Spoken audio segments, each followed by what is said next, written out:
இங்கே இருக்கிற தமிழர்களுக்கு அப்படியே அறுத்து அறுவடை பண்ணிட்டான். இலங்கை தமிழருக்கு துணை நிற்க கிளம்பிட்டானாம் திருட்டு ராஸ்கல். இன்றைக்கி மொபைல் நோண்டிகிட்டு இருக்கும்போது ட்விட்டரில் ஒரு செய்தி ஒன்று பார்த்தேன். அதாவது பாலிமர் நியூஸில் என்ன போட்டிருக்காங்கன்னா, இலங்கை தமிழர்களுக்கு இனி துணை நிற்பேன், இலங்கை தமிழர்களுக்கு நியாயம் கிடைக்க வேண்டும் அப்படின்ட்டு அண்ணாமலை பேசியிருக்காரு. அதாவது அமெரிக்கா நியூ ஜெர்சியில் தமிழ் சங்கம் நடத்தின ஒரு கூட்டத்தில் அண்ணாமலை இந்த மாதிரி பேசியிருக்கிறதா செய்தி போட்டிருக்காங்க. இந்த ட்விட்டரில் என்னென்ன கமெண்ட்ஸ் வந்திருக்குன்னு முதல்ல பார்ப்போம். நம்ம கிஷோர் கே சாமி ஒரு கமெண்ட் போட்டிருக்காரு. இங்கே இருக்கிற தமிழர்களுக்கு அப்படியே அறுத்து அறுவடை பண்ணிட்டான், இலங்கை தமிழருக்கு துணை நிற்க கிளம்பிட்டானாம் திருட்டு ராஸ்கல் அப்படின்னு நான் சொல்லுங்க, கிஷோர் கே சாமி சொல்லியிருக்காரு. அரவக்குறிச்சியில் அவன் தெருவில் இருக்கிற மக்களுக்கு கூட ஒரு துரும்பையும் கிள்ளி போடாத வெட்டி பைய வெறும் வாய் சவடால் தான் அப்படின்னு கிஷோர் கே சாமி கமெண்ட் போட்டிருக்காரு.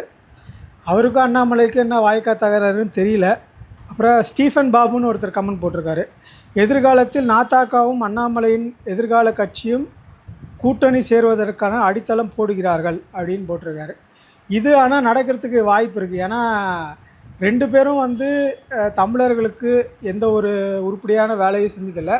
ரெண்டு பேரும் வெறும் ப்ரெஸ் மீட் மட்டும்தான் கொடுத்துட்டு இருந்தாங்க.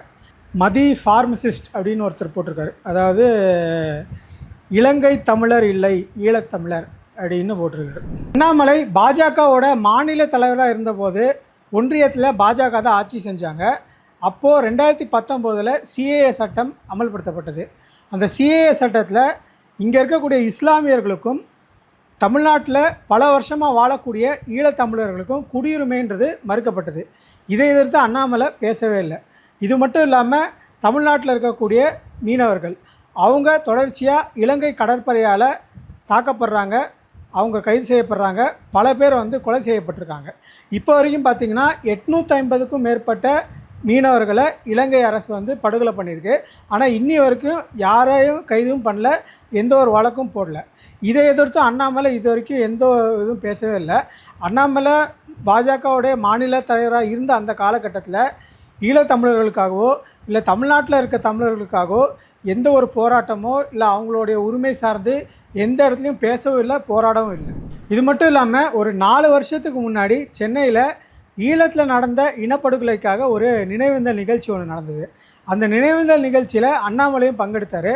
அந்த நிகழ்ச்சியில் அவர் என்ன சொல்கிறாருன்னா, 2009 பாரத பிரதமராக மோடி தேர்ந்தெடுக்கப்பட்டிருந்தாருன்னா நிலைமையே மாறி இருக்கும் அப்படின்னு சொல்கிறார்.